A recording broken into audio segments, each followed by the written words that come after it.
So I was listening to her podcast, and as I'm walking down the road, there was a butterfly sitting on the road, and its wings were stuck together.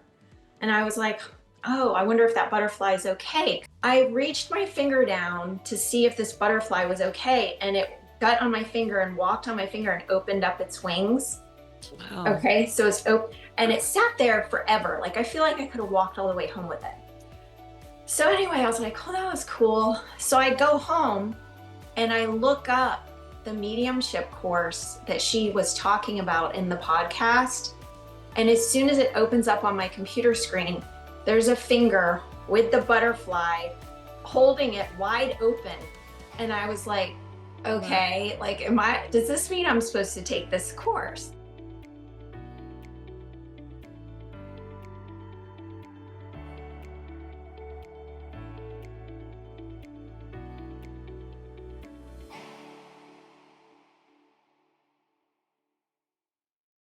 Welcome to the Light the Day podcast, where we explore spiritually transformative experiences. I'm your host, Julie Clough, and today I have on the show Amy Jeanne. Hi, Amy. Hi, Julie. Thank you so much for having me. Thank you so much for agreeing to be here. I'm super excited about hearing your story. Before we get started on your story and the things that have happened, share a little bit about yourself. I have a master's degree in nutrition. I have worked as a dietitian, and I teach college level classes. Uh, the last year, I'm a developing medium that kind of came about.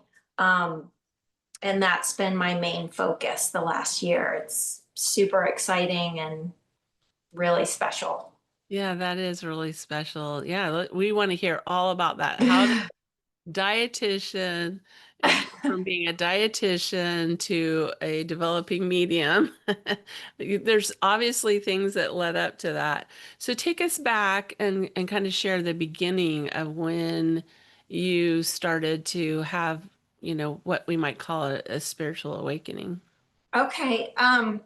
Well, I'll start way back because when you first start developing your mediumship, you kind of realize little things that have happened your entire life, um, that you kind of brush off as imagination. But then when this opens up, you're like, you know what? That probably wasn't my imagination, like seeing little things, hearing little things. Um, but all throughout my childhood, I was raised Catholic, but my parents didn't really take it very seriously. We didn't go to church very often. It was more of an obligatory thing going to church. But I always just had this innate feeling like I just had this super strong belief in God. And it was kind of something that was just something I had on my own. I didn't really talk to my parents about it. You know, going to church and getting confirmed was so that we were allowed to get married in the church. Like it was just kind of like taking steps for that. I even remember in confirmation, the lady was like, why are you getting confirmed? And I was like, my mom said I had to get confirmed to get married in the church.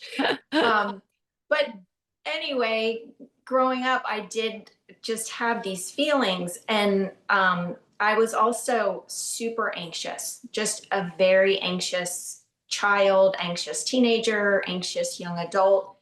And I remember the first huge sign that I got that God was there, or guides or helpers, whatever you want to call it. I was really having a major anxiety spiral, and I was driving from my job back home. And I was just praying in my car. I was like, please just give me a sign that everything's going to be okay.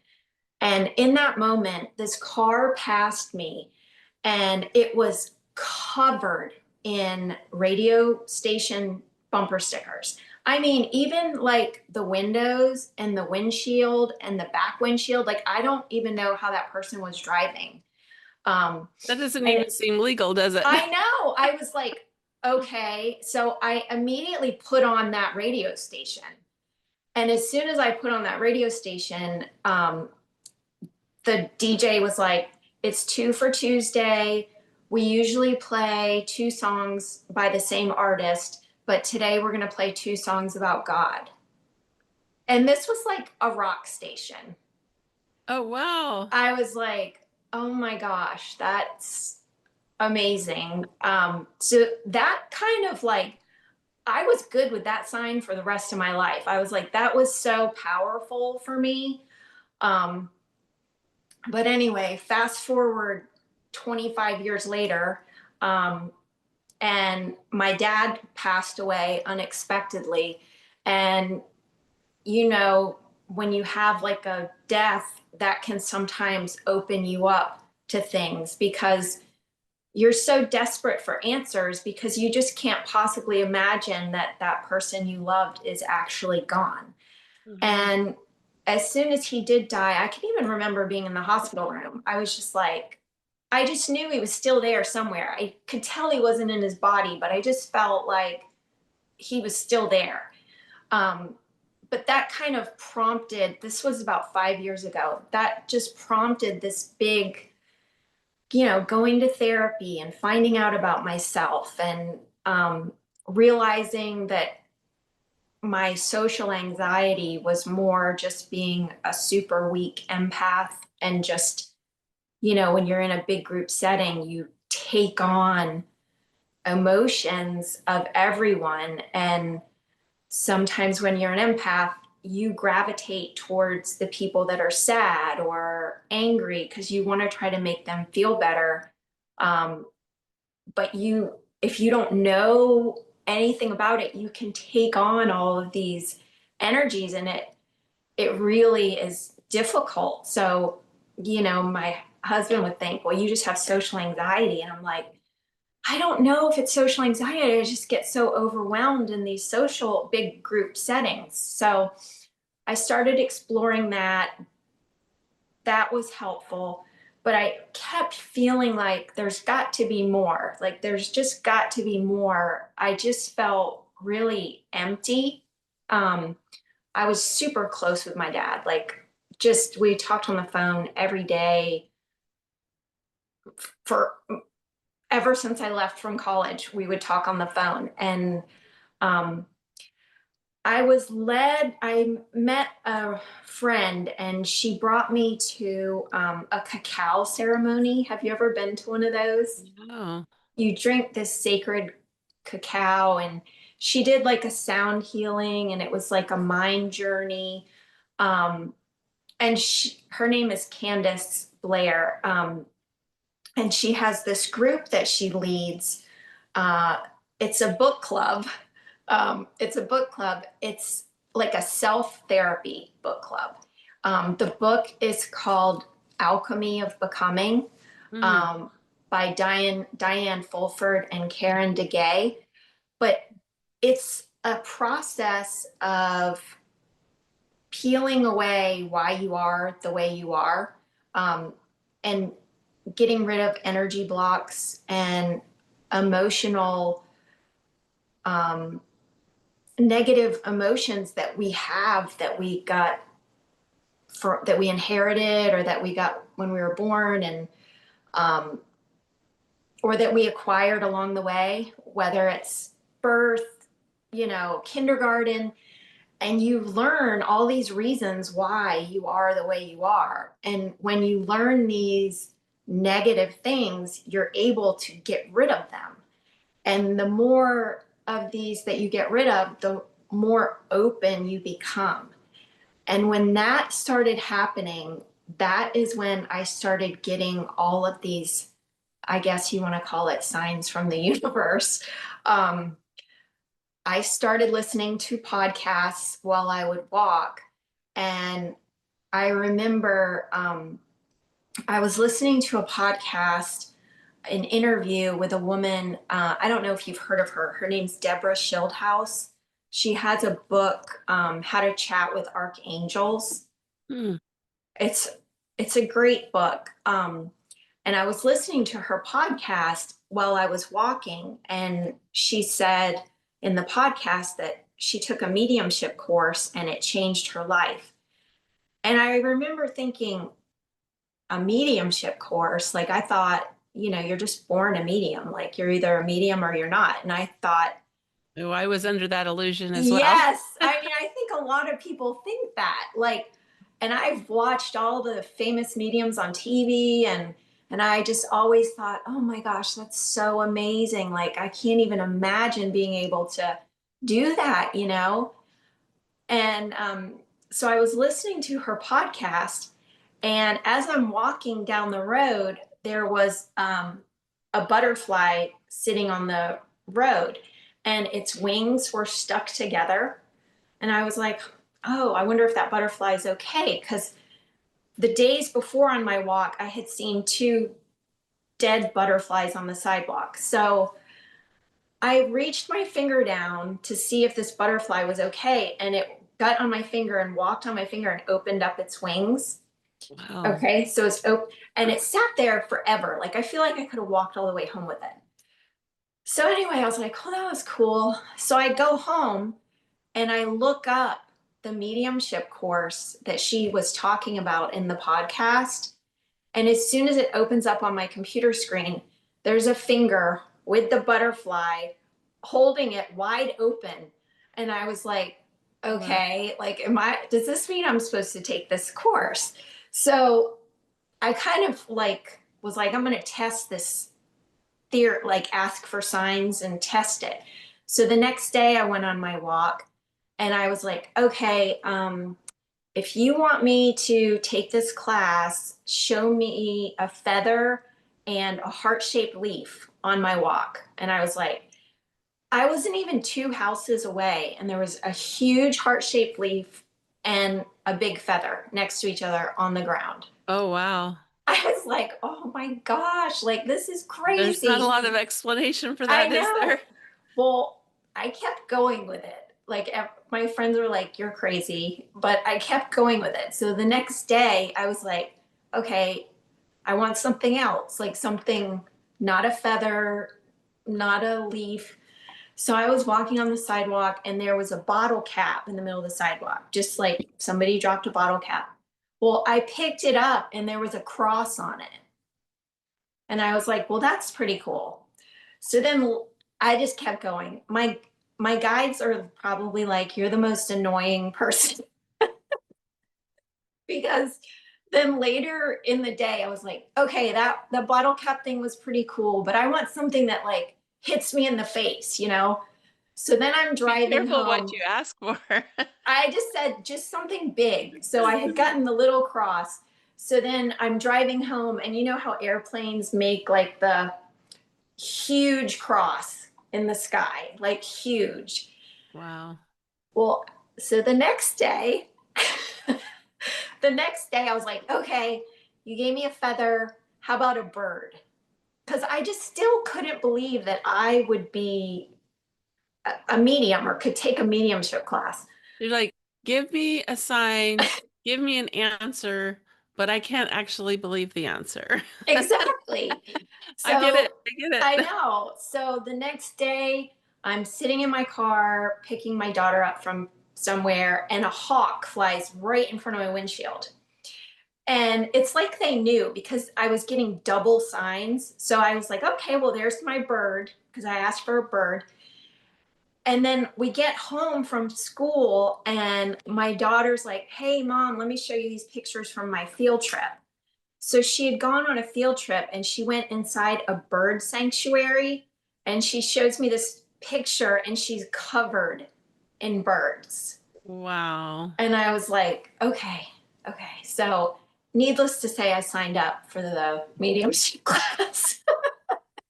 That's fantastic. I love that. It was funny, but all along this time in between that and before that, I was getting feathers everywhere. Like in my garage, one day I opened the refrigerator and a little feather came out of my refrigerator. I mean, it was like, it was just crazy.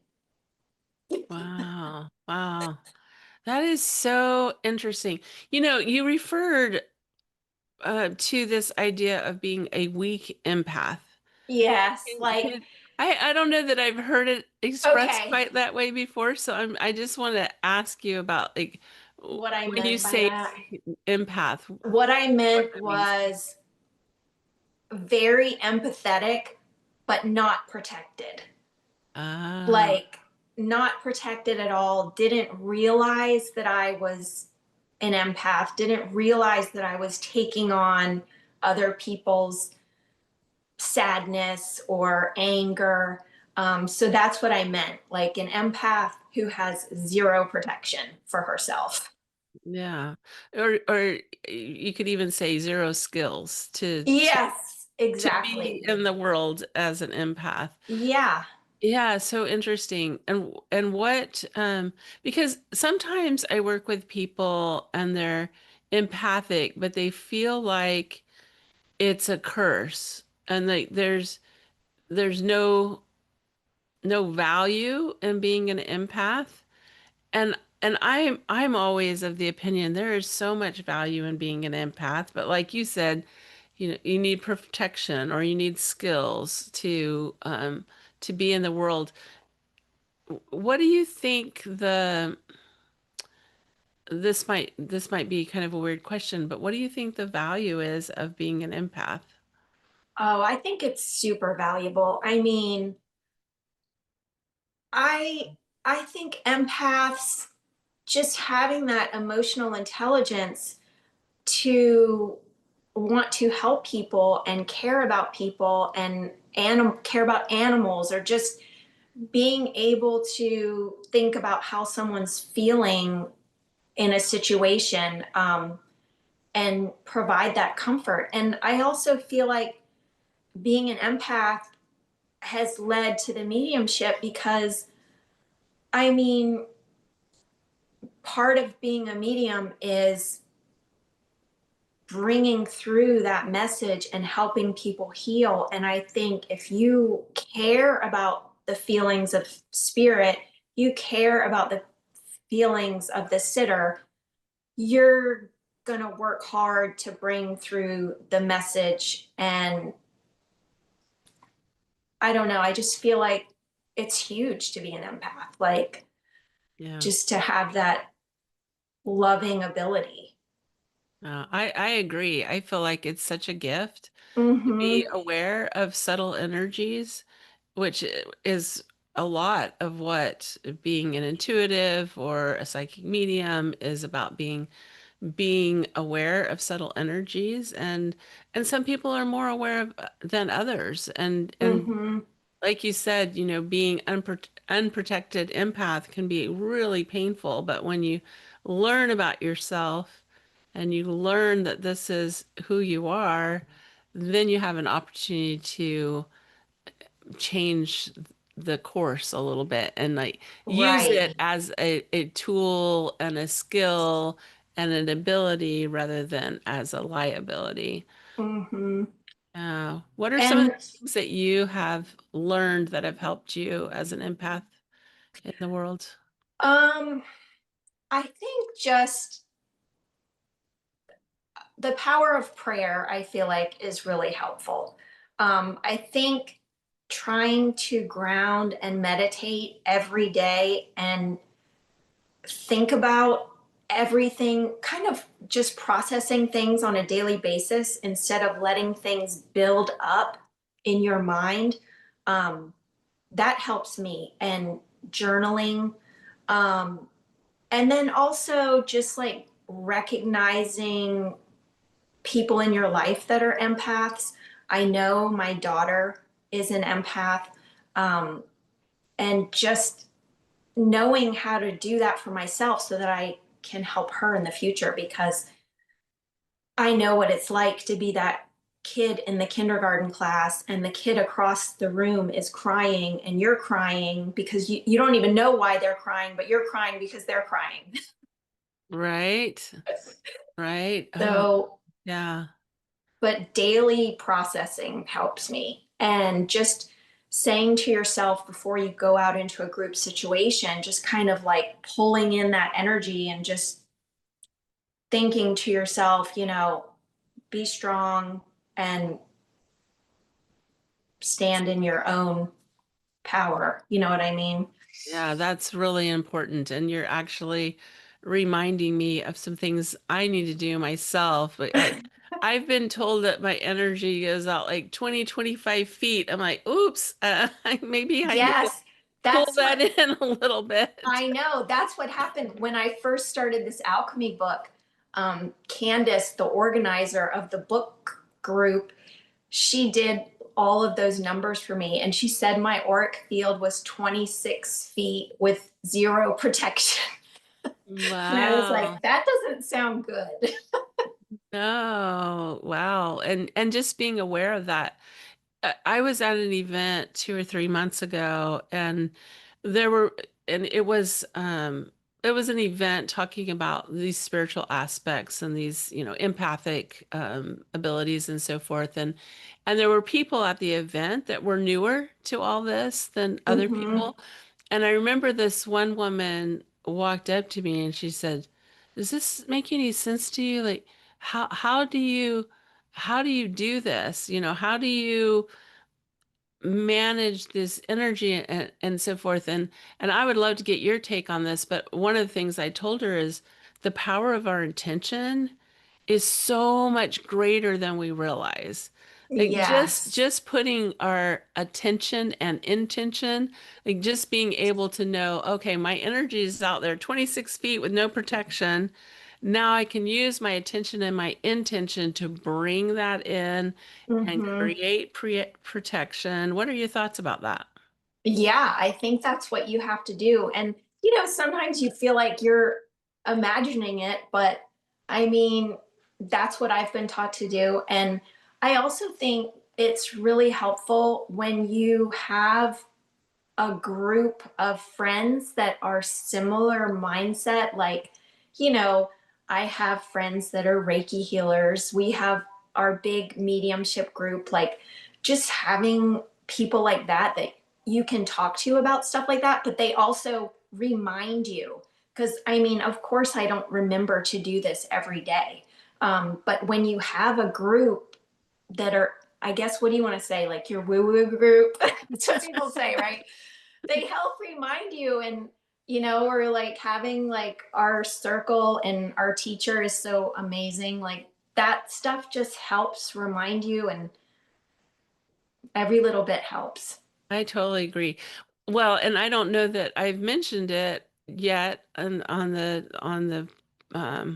this recording, but Amy and I are in the same Oh, development class, and that's how we know each other. And yes. so, yeah, and our teacher, Kelly Vicario, I interviewed her previously on the podcast. And interestingly, your story reminds me a little bit of hers in that she was dealing with a lot of depression Mm-hmm. because she was very open and not realizing that she was absorbing all this energy and that Yes. she was so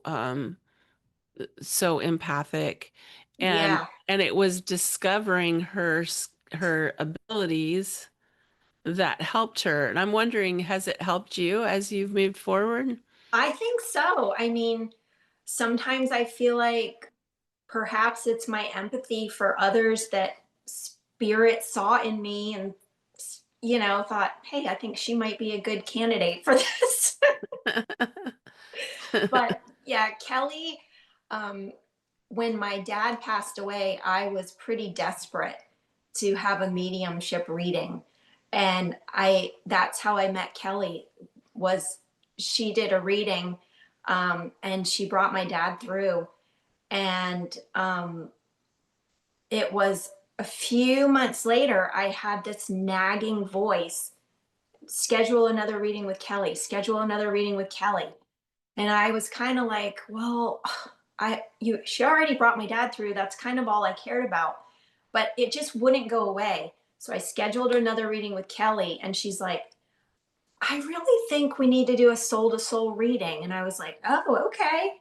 And she's like, there's some spiritual stuff going on with you. And I told her about all the signs, and she was like, well, I'm getting ready to do a mediumship class. And it was just like Wow. fell right into my lap. And she's so amazing. And I had read her book on being an empath. So I don't know. It was just like the door was wide open and I was getting kicked into it. Kicked into it. So we kind of left off on your story when you got kicked into the door Yes. of studying mediumship. What has that journey been like for you? It's been the most amazing thing ever. But it's very interesting because, and I just heard this in a class the other day that I was watching online, but when you first find out, you're so excited. You're like, I was so excited. I was like, oh my gosh, I cannot believe this. I cannot believe this. Like, I'm the luckiest person ever. Like, I was so elated and things were coming in very easily. I think because my energy was so high, because I was so happy about it. And then you start taking the classes, and then that's when your ego kicks back in and your confidence starts, you know, going down and you start over analyzing everything. So I would describe it like this. Up and down, up and down. Yeah, because you get so nervous, and like a mediumship circle is such a great thing and it's so necessary and you learn so much, but it's also, you get really nervous. Like for me, if I'm doing a practice reading on someone that's not a medium, I have a much easier time. When I'm in front of the whole mediumship class, I'm instantly very nervous and I have That, a harder time. that's really interesting because Yeah. I almost have the opposite Really? experience. Yeah.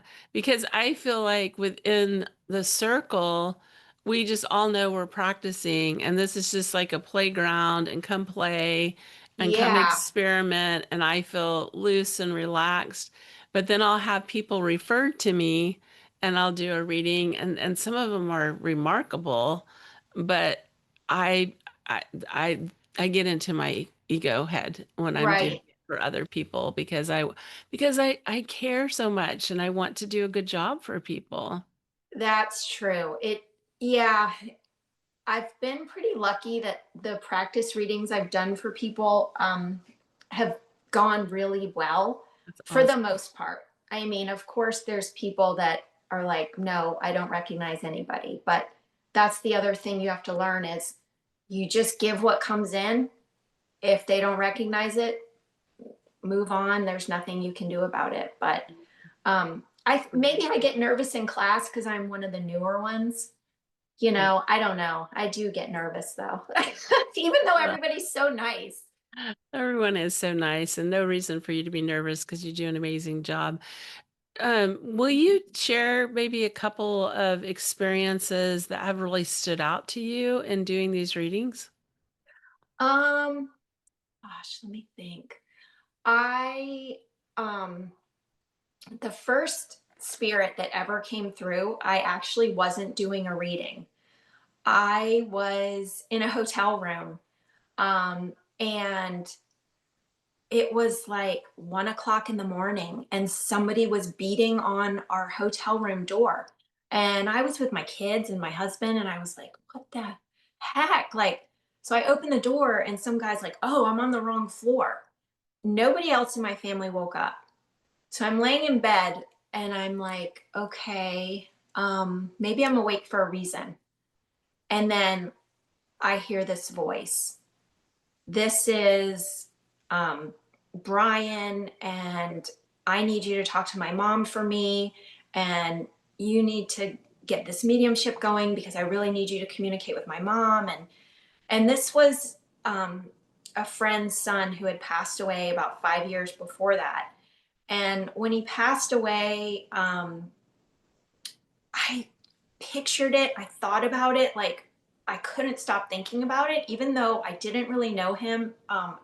She was actually kind of an acquaintance. Um, and I was like, okay, you're imagining this. So I did my ask for signs. I was like, okay, if you're not imagining this, what am I gonna see tomorrow? and I got an instant image of a big pink flower, and then I got an image of a Snickers bar. And I was like, Interesting. okay. So then I went to sleep. So the next day I was going to the zoo, and the zoo actually had this big fake flower garden, flowers everywhere, but no pink ones. So I'm like, okay, well, where's my pink flower, you know? So we get to the very back of the zoo, thousands of fake big pink giant flowers. And then on the way home, we stop at a gas station and I open one of these ice cream things. It's all ice cream Snickers bars, like huge. So I was like, okay. Um, and the next day, I was just actually, I was working out and he comes in again. I'm seeing all these images of his parents. I'm getting all of this information. And I was like, oh my gosh, like this is so much information. Like, I feel like I need to try to reach out to his mom. And at the time, I couldn't remember his last name. So I Googled him with the incorrect last name, but his picture came up with Wow. the correct name. And I was like, okay, maybe you're not imagining this. And I actually did reach, I got her number and I reached out to her and she validated all the information. And that was my first real experience. It wasn't a reading per se, but I was like, this is really happening. Yeah. Yeah. I had a similar experience, so Really? I can appreciate that very much. Yeah. But I didn't think to say, if this is real, what signs will I see? I'm like, well, that was pretty smart of you to do that, but you were already in the habit Yeah, of validating things. I was big on the signs. Yeah. That's awesome. I love that. I love that so So much. yeah, so that was pretty good. And then other times that it has happened is like if I'm in like yoga or somewhere and I'm super relaxed, next thing you know, I have somebody's relative that's in the class in my head. So that's always funny, you know. But otherwise, I've had some pretty good readings. I did I took a class a few months ago, and this was one of the most awesome things we ever did. She had us write a letter from spirit, and I was like, oh gosh, how's this gonna work? This isn't gonna work. So we go in the little breakout rooms, and it's my turn, and I'm like, okay, I'll give it a try. 2 pages comes out to this woman that I was sitting with. Um, and it was like just really nice guided letter. And I was like, oh, that was really cool. Well, the next few practice readings I did after that, after the reading, I would hear, Dear Julie, and then I would get another letter. So that has been something really cool that I've done lately. And, people really like that. Because it's not coming from me. Like it's not anything that this brain would come up with. That is really cool. I love that so much because it's like making mediumship unique to you. And it helps in meditation too. Like I know a lot of people do automatic writing, but it gets me out of my head because I'm very much in my head, obviously.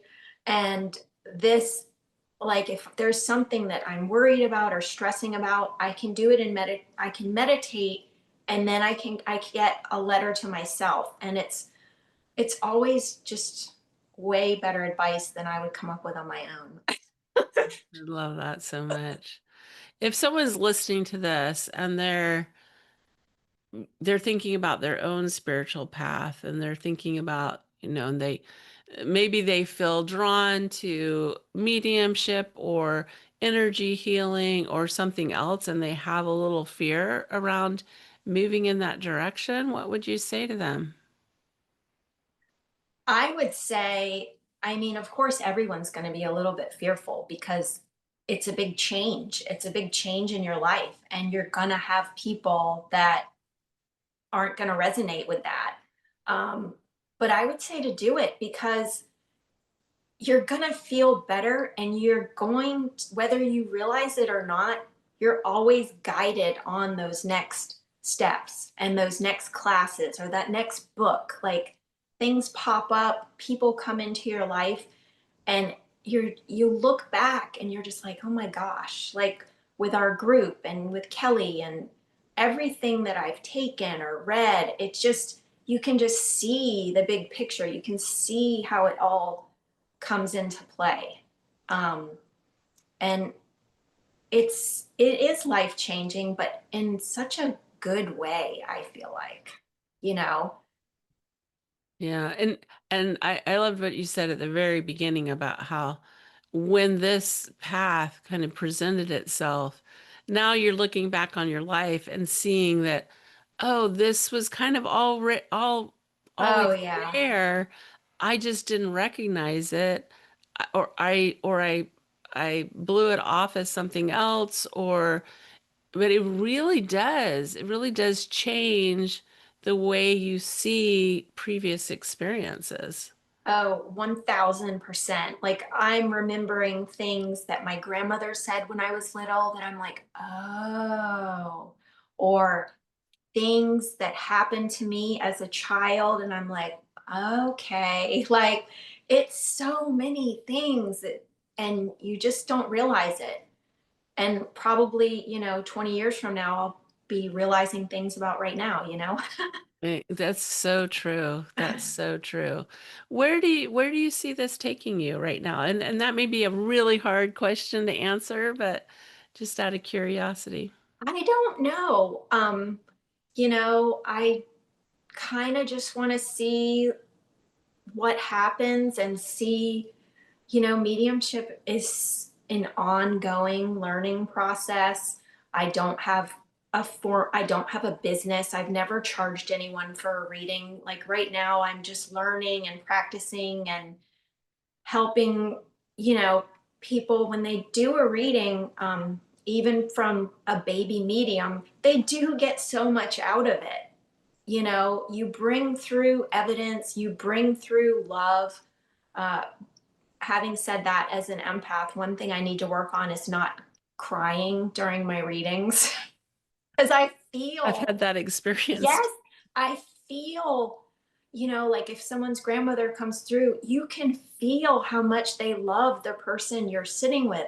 And it always makes me cry it's a happy cry, but like, that's one thing I need to work on, I guess. And so I don't know. I don't know exactly, but I'm going to keep doing the automatic writing because I absolutely love it. And it's something that for once is easy for me at the moment, knock on wood.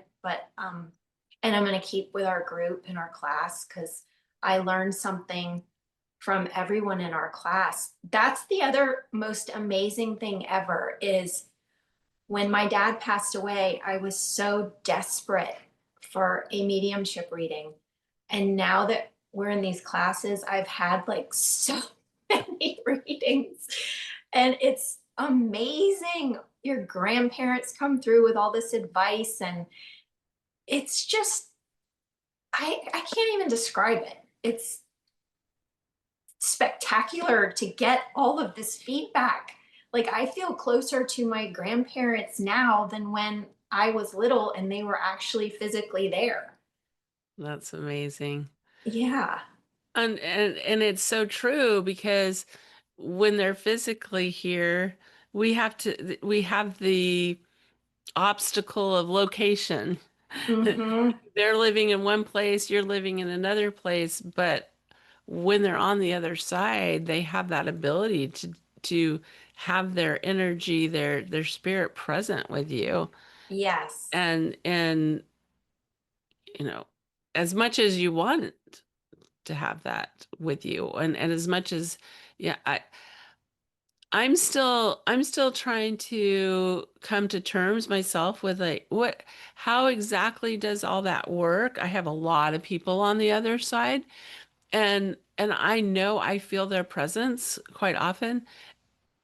And there's a part of me that feels like they're around all the time, and then there's a part of me that says, well, maybe they're not around all the time, but they're around a lot. I don't know. I think the bottom line is we really don't know, but we know enough to bring forward.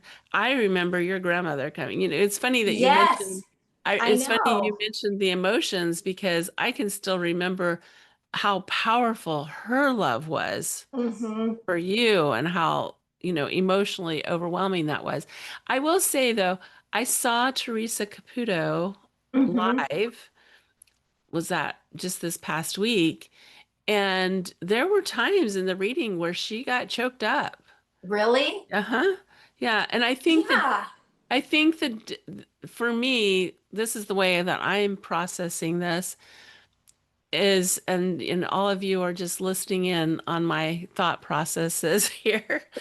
But the way that I process this is that most of the time when I've done readings or even done uh, sessions with clients, and sometimes those emotions will come up, but they don't overtake me. Mm-hmm. They come up and I'm able to just deliver through it. Yes. And there's something powerful about allowing that emotion, but there's been occasion. There was um, when we were, so Amy and I recently with our group were on a trip, and we were in the circle physically, not just Mm-hmm. on Zoom. And by the time I did my reading, which was the last one, and how long were we Mm-hmm. there? Like 3 hours. Yes. I was so emotionally overwhelmed. I felt like I let the emotions get the best of me. And that was not, I look back on that and think, okay, that's a situation where I needed to rein that in a little bit so that I was professionally delivering. It's okay to But be emotional, but to allow that that professional. was a powerful reading, though, that you did. Well, it's hard for me to know because I was on the inside Yeah. of it, not on the outside of No, it. it was really good. All the people in our class are just amazing. Amazing. Amazing. Amazing. It is so fun. And this is and being with people from the beginning where when you start, for those of you that are listening that you're not familiar with mediumship, when you start doing these readings, it, it starts out with you're aware of a presence and you're kind of snatching information. You're just Mm-hmm. like, okay, now I'm seeing a peach, and I don't know what that has to do with anything. Mm-hmm. I do think that it's a man or a boy. And it's just like these snatches of information that's coming through. Mm-hmm. But as you develop, you're better able to blend and bring Mm-hmm. forward their personality, bring forward the messages, bring forward even stories, not just snatches of information, but stories. And it doesn't happen that way all the time because it's just Right. like real life. These are real Right. people that are on the other side. And when you think about meeting someone you haven't met before, there's some people that you walk up and you meet them and they tell you their whole life story Right. in the Right. first 5 minutes that you've met them, and Yes. other people that just stand there waiting for you to ask a question. And Or yes, or there'll be like a couple that comes through and the woman almost is like pushing him and she's doing all of the talking and he's just in the background.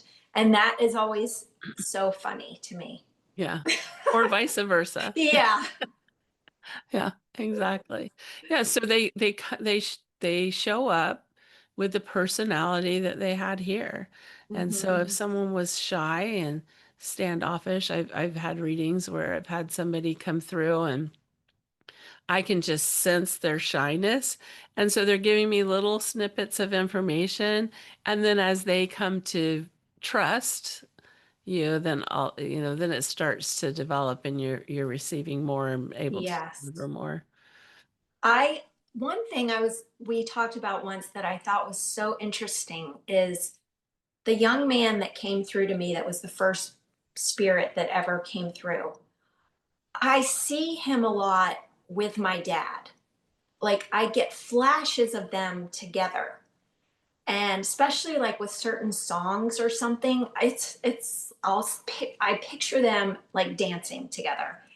And I had someone do a practice reading on me, and my dad was there. And then she says to me, there's a teenage boy with him. And she described him. And he said, and then this was like this new, younger, she's new at this and she's very young. And she said, he said he's a chip off the old block, which my dad said that phrase all the time. And you know, when you hear like a phrase like that from an old man, like you just know. Mm-hmm. And I was like, are they really friends? He brought him through. I don't know any other teenage boy that it could have been. And he described him, and I was just like, maybe I'm not imagining that they're friends. You know, it was just one of those classes. I was just like, oh my God, that's crazy. Yeah, I actually have had that experience You before. have? I went to a class one time and I met this other mom whose daughter had passed away. And my daughter's name is Carrie and her daughter's name was Carly. Mm-hmm. And I was talking to her, and as I left the meeting room and I was walking down the hallway, I heard my daughter Carrie in my head saying, "Yeah, Carly and I are friends. Did you notice the similarity in our name?" And like she was just giving Oh, me this wow. this whole conversation about how they know each other. And Nice. I think there's something to that. I think there's something to, even though they didn't know each other in life, they are putting us in position where we're meeting Mm-hmm. people. And I have not thought about this for a long time, but when I very first began as a grief coach, I remember one of my coaches saying, you know, enlist heaven in this and ask your team, your Mm-hmm. angels, spirit team, um, relatives, whoever's on your team, Right. to go out and let people know that you're doing this. And then, so it's like the spirit world is on the other side orchestrating things too. So it would Yes. make sense, wouldn't it? Yes, it would. That's crazy. And I think actually one time, can't remember if you've brought my grandmother through more than once, but I think one time she said um, that the mediumship was helping her and other relatives get together on the other side. Um, so yeah, it's all so amazing. Like we just can't even fathom all of the things that happen.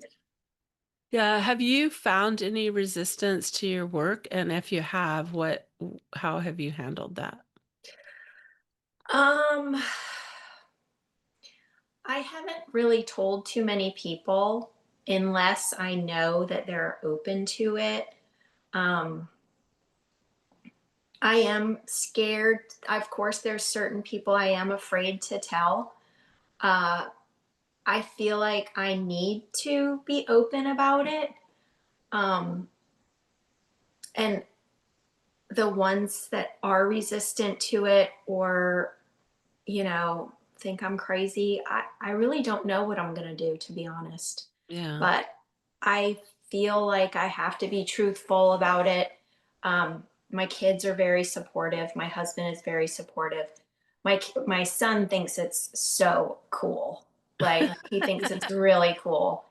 That's Um, awesome to have that kind of support in your. yeah. Well, and I do think it's just like a client I was working with this morning. I do think that there's certain things that come into our life and it's a progression. It's definitely a progression. Like we'll have an idea and we Hmm. might be afraid of that idea at first. Well, just even look at the progression you've made so far. Hmm. Just the idea of mediumship, going to see one, to Right. bring through your dad, and Right. then having this sign that maybe you should study it, but it's not like, oh, you went to go see a medium and the next day you became a medium. Like it's a Right. progression It's a of process. opening your mind to possibilities, I think. And so I think it's just a continuum of that. And I mean, one thing I think a lot is with all the signs that I received or whatever, it's like, if God's calling me to do this, it's not like I can be like, no thanks. You know what I mean? Oh, I do know what you mean. And I also think that when we're newer and we're developing skills, it's not the time to go out and say, "Hey, I'm doing this," because we maybe don't have. It's like the weak empath thing, right? Like Right. we maybe don't have the ability at that point to handle the all the different opinions that might be coming. That's Whereas true. a Teresa Caputo shows up at the Tennessee Theater here in Nashville and stands up on stage and says, "I don't care whether you believe in this or not," you know, Right. because Yes. she is so grounded in the work that she's doing, and she is so sure of herself and the work that she's doing. Mm-hmm. So I just love that you were willing to come on today and to talk Oh, about yeah. this and share your Thank you. story. Before we go, is there any last minute things that you would like to share? And then um, also share any spiritual practices that you do that have helped you. I know you've mentioned journaling and some other things, but Mm-hmm. Um, I am always looking for different books. Um, I love this How to Chat with Archangels book from Deborah Schildhouse. Um, the Alchemy of Becoming book is super helpful. Just peeling the layers of why we are the way we are and opening yourself up. But meditation is helpful. A lot of people struggle with meditation. I mean, I myself struggle with it too, just quieting my mind. But I would say something as simple as praying every morning, just saying, I surrender my day to you, just lead me on my day. Just as simple as that. Just reminding yourself that you are not doing all of this alone. Um, and then seeking out people that are similar and have similar beliefs and will support you. I love that. Great advice. That's wonderful. Thank you. Is there a way for people to contact you or to find you or? My email is ajrhuggins, HUGGINS at yahoo.com. Okay, awesome. That's Mhm. a way to reach you. Yes. Fabulous. Thank you so much, Amy. This has Thank you, been a Julie. delight to hear your story. Thanks. Thank you so much.